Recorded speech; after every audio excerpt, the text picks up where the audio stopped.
Revelation 1450. From the 2nd of June 1940. Redirecting and forwarding God's power. Innumerable living beings are born through the omnipotence of the divine Creator, and these beings now pursue the task given to them by the Creator. The earthly activity of these beings is quite different, however.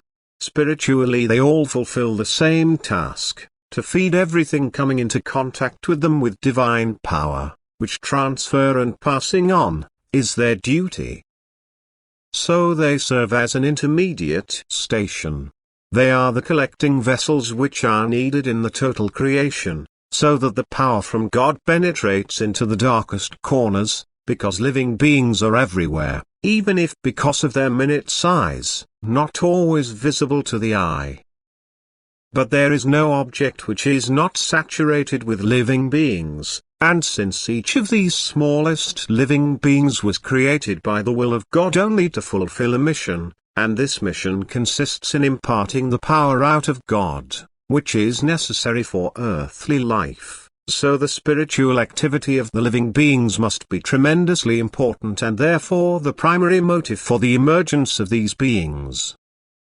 Thus, every being lives with the help of other beings, because the power out of God is transferred from being to being, but then every living being arranges itself to the divine plan of creation and is therefore also determined to earthly activity, which again is beneficial for the whole work of creation. Nothing in creation is without life, since it constantly receives the life force from God. It must collect this power in innumerable receiving stations and be diverted again into other stations.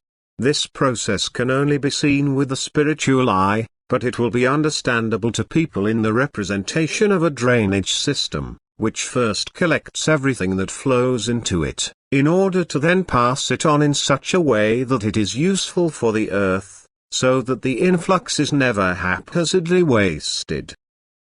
Amen.